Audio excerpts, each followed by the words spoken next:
భగవాన్ కృష్ణ చెప్పారు. ఏమంటున్నారాయన? నాయన భక్తితో పత్రం, పుష్పం, ఫలం తోయం. నీకు భక్తి ప్రధానం. నువ్వు చక్కని భక్తితో నీకు చేతనైనంతలో ఒక పత్రాన్ని తీసుకువెళ్ళు. ఇప్పుడు శివాలయంకి వెళ్తున్న ఒక మారేడాకు తీసుకువెళ్ళు.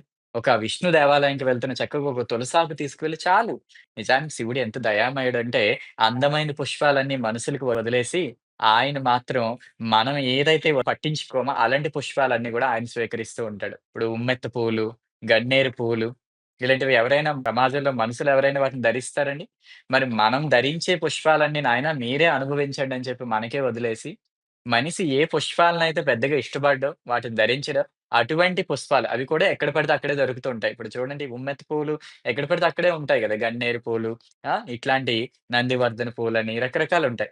ఇలాంటివన్నీ కూడా ఆయన ఇష్టపడ్డాడు. అంటే అంత దయామయుడనమాట. ఆయన గులాబీలు, మల్లెలు ఇవన్నీ కొనుక్కొని తేలేనంటావు కాబట్టి దారి పొడుగున ఎక్కడ చూసినా ఉంటాయి. ఈ ఉమ్మెత్తలు, గన్నేరు పూలు ఇవి. అవి నాకు చాలు అని చెప్పి అంత సంతృప్తి చెందుతూ ఉంటాడనమాట. అటువంటి ఆ పరమేశ్వరుడిని మనం భక్తితో ఏదైనా ఒక పుష్పాన్ని తీసుకువెళ్ళి ఆయన మీద పెట్టి ఒక నమస్కారం చేసుకోవచ్చు. మీకు చేతనైనంతలో ఏదైనా ఒక ఫలాన్ని తీసుకువెళ్ళండి. పెద్ద పెద్ద కాస్ట్‌లీగా ఉండేటువంటి ఫ్రూట్సే తీసుకువెళ్ళాలని ఏముంది? మనకి ఎప్పుడు 365 రోజుల వరకు ఒక అరటిపండు తీసుకువెళ్ళండి తప్పేముంది? లేదు ఇవేవి నా వల్ల కాదంటావా? చక్కగా ఒక చిన్న చెంబుడు మంచినీళ్ళు తీసుకువెళ్ళినా కూడా ఆ గంగాధరుడైన పరమేశ్వరుడు ఎంతో సంతృప్తి చెందిపోతాడు కదా!